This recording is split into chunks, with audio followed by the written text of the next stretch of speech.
Welcome back to the Banner Saga. We are with the second group, the humans.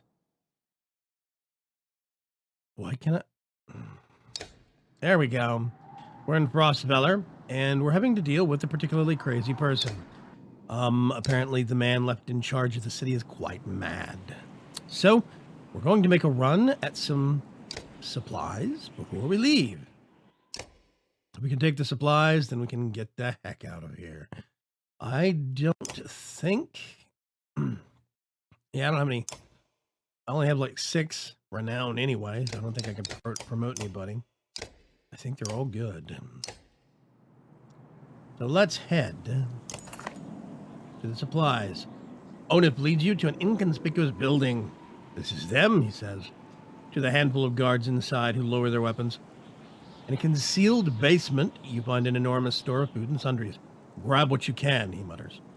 Make multiple trips to take everything. I think destroying the rest would be kind of dirty pool.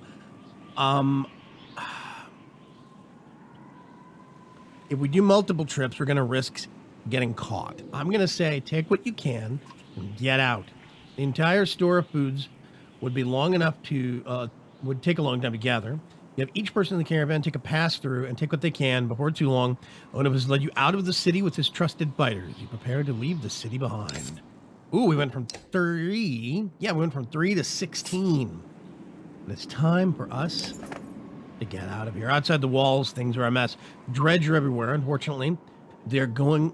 fortunately, they're going around the hill on which Frostfeller sets, heading south, and show little interest in following you as you cross into the wastes. You're finally free of Frostfeller, but find yourself facing new problems. You hope that whoever Ivor knows at Wyrmtoe is willing to help. Things are getting more and more desperate, with so many dredge stomping around the map. It's only a matter of time before we're going to get into a fight on this stretch as well. I assume we can't go too long before we're going to get prompted that the caravan is tired. There we go. Sounds of a skirmish alert you to a barrel surrounded by half a dozen armed fighters. One man spots you and shouts, "Leave us to our business. This varl killed my father without reason." The varl is about to respond when a man attacks.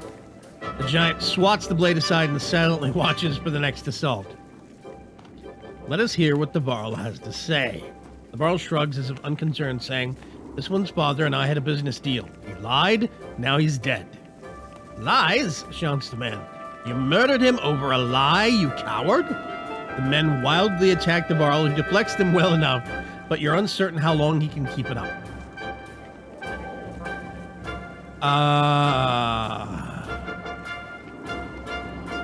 Ooh. I'm gonna defend the varl. Ivor, you said we could use any varl with a good sword arm, couldn't we? He nods, readying his weapon. The men immediately back off. The prospect of fighting your entire army is suddenly unappealing. They watch from a distance, shouting obscenities and something about injustice. The varl turns towards you. "Didn't need the help, but if you're going to travel, it may as well be with the company of another varl." He falls in line with the others, and you return to travel. One varl? Haha. Very nice. The caravan is buzzing with worry. In the distance, someone has spotted a large number of dark figures following you. "The dredge!" cries one woman. But something about it tells you they don't quite look like dredge. "Gods be damned," chokes Onif, standing on one of the carts to get a better view. "Worse than dredge. That's Ekil." The news spreads throughout the clansmen like wildfire. "Ekil? Why would he?" starts Odile. "Unless he's after you, Onif. He's insane," interjects Onif. "And unpredictable. That's a good number of fighters with him. Your minds race considering what to do." Ekil is actually the guy behind the running of the city, the kooky one that we took the supplies from. I'm pretty sure that's him. Oh, gosh. We're not going to work things out peacefully. We basically stole from him and left. I think we could try to outpace him. March, you shout, getting the ox moving more quickly. The caravan sets a quicker pace, and you hope to outrun them. It's been barely an hour before you realize it's futile. You'll never outrun a bunch of trained fighters on a vendetta. You stop the caravan just as Ekil and his fighters start to close in.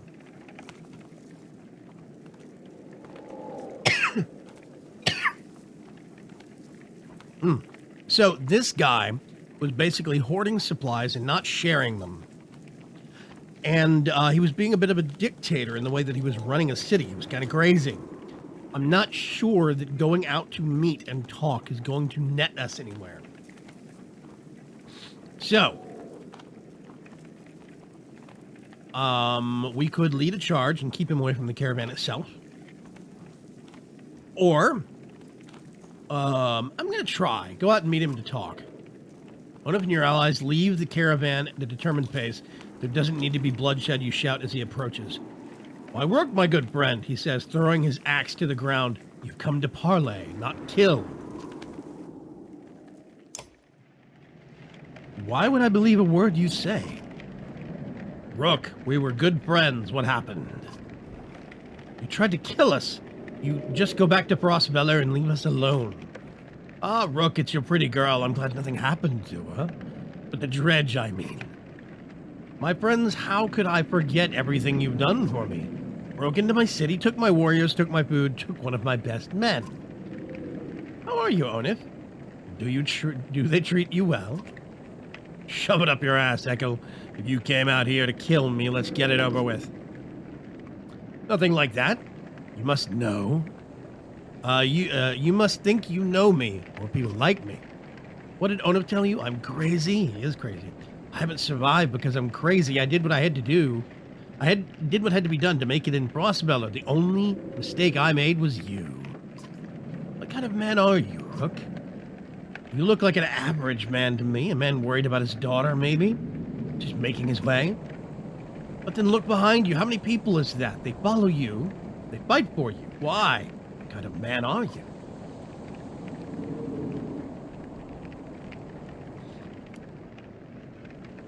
I protect my kin. I think it's a valid answer. I don't think I'm nobody special is self-diminishing, self-deprecating, and I don't think a leader would do that in front of his people. I'm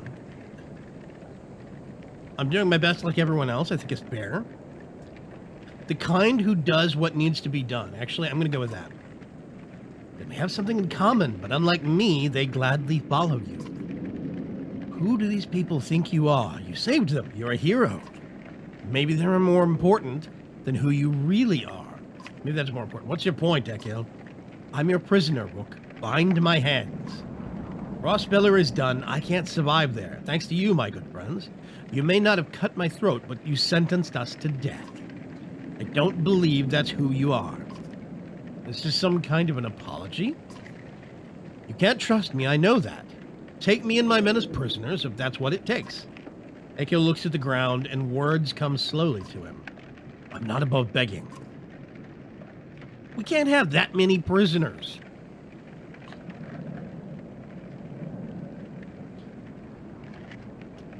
Killing him is going to cause a riot. I can't trust him because he's going to end up double-crossing us. But we can't march around with that many prisoners. Things are hard enough as it is. You have your allies gather up the weapons from Ekil's fighters. I can't take a chance like this. Don't try to follow us. Now you're taking our weapons and leaving us in the wastes.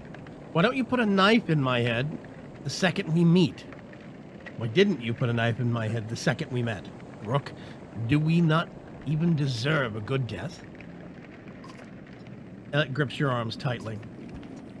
We can't do this. They're people like us. What if our clansmen start to lose hope and look at you differently? I don't want to feel that way. Don't become someone who isn't my dad. If that's what you have to do, do it. Please, for me, don't do this. They can join us on our terms. We need fighters. We fight the dredge like the... You fight the dredge like the rest of us. You fight for everyone now, not just yourselves. If you even look the wrong way at a single man, woman, or child in this caravan, there will be no hesitation about killing you on the spot. You do us a greater honor than I had hoped, Rook. These people are right to follow you. You'll have no trouble from us. I may be reckless, but I pay my debts. The caravan eyes them suspiciously, but they try to fit in, following your orders. You expect to hear complaints about this. Things are definitely becoming complicated. Plus 45 fighters, wow. But that means supplies are going to be thin.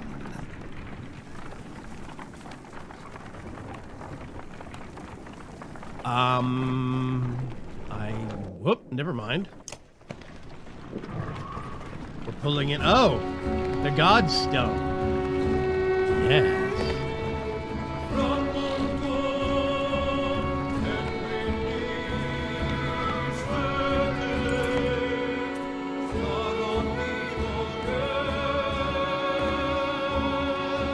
Find a surprising number of people camped out at the Godstone. They've been here quite a while, ever since the sun stopped. Apparently they think Rudimir, the sun god, has come back, and they're worshipping him despite the bleak environment.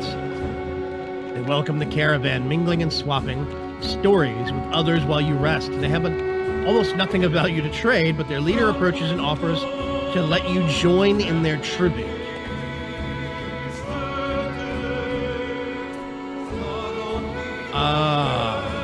Ask what this tribute involves. Gulenfiri, one says, showing you a golden liquid in a silver bowl. He places some on his chest, which almost sounds like it's sizzling, and explains through clenched teeth it's a gift from the sun god. An oil that burns like the sun and lets them see things clearly. I'm going to decline and inspect the Godstone. Nobody can really agree on what Rudimir looked like, as fond as he was of his own isolation. He never directly contacted humanity. Most think he was a serpent that lived in the sun, and it's not uncommon to hear speak of seeing the tail of a great creature slipping through the thin clouds on a sunny day. Radomir was always one of the lucky gods, the one who people thanked for good weather, healthy livestock, and a good harvest. Despite all that, the biggest mystery has always been how his Godstone came to be found at the bottom of a dried-out lake. After some rest, you continue on. The sun god worshippers are keen to stay, so you pack your things and return to the road.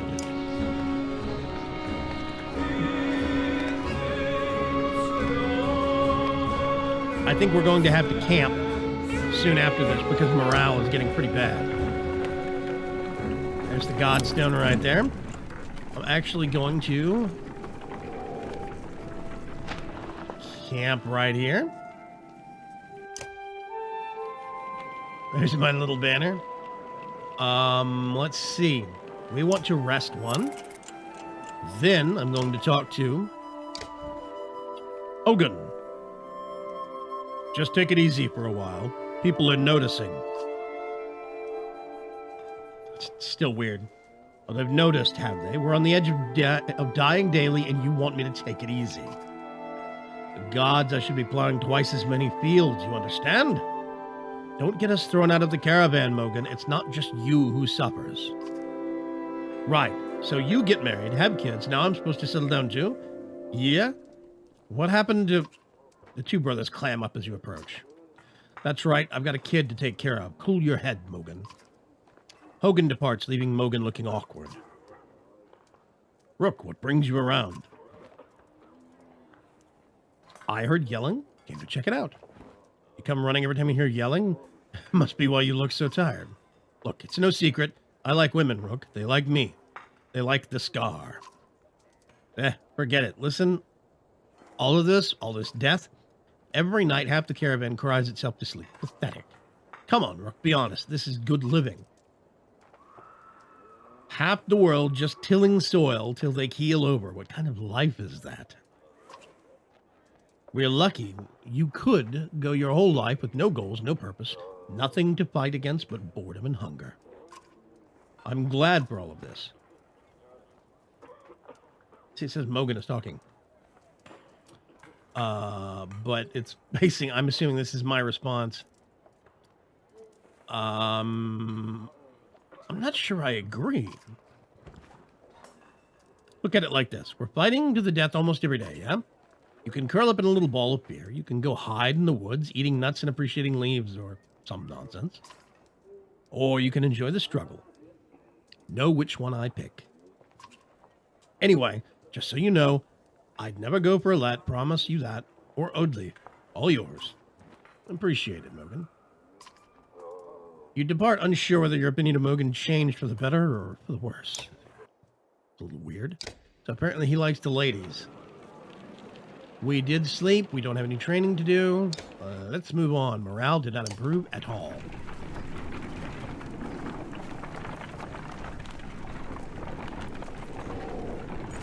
On we march. Several people have noticed black vultures circling above the caravan. I did notice a circle of birds right around here, taking advantage of the light snowfall. They pose no threat, but they have a visible impact on the mood of your clansmen. The next time you look back, Odley perspiring arrows into the air, which nearly tagged the birds once or twice. Get lost. No dead down here. She shouts to nobody in particular. Let her get out some aggression. After a couple more shots, she manages to tag one of the vultures, which falls out of the sky. She recovers it, laughing to herself, and comes to show you the black feathers. You know, says Odley, scanning the caravan, a lot of these women, they could do this. You can tell from the look in her eyes, that she's excited about the idea. I think I'm going to start training them how to fight. Yeah. I've got 2 women on my... I've got Alette and Odley. I don't see why we couldn't train more. You can always use more fighters. If Alette is any proof, you know how to train someone with a bow. Odley gives you a smile. She heads off to some of the women in the caravan, showing them the vultures she shot down. Maybe it'll improve the mood some. Maybe not. It looks like just a dread stretch of... Yeah, see, there's the circling vultures. I like the little animated bits in the background. This really is just a dread stretch of open wastes. There is nothing here. Some clansmen have discovered a large patch of wild fruit. When you approach, you see people have begun to sample them. A mother frets on whether they're safe after overhearing one of the children say, it tastes funny. Observe someone who already ate some. After a short time, you notice the slurred speech of a young man partaking from the fruit. Besides a little drunk, he seems perfectly fine.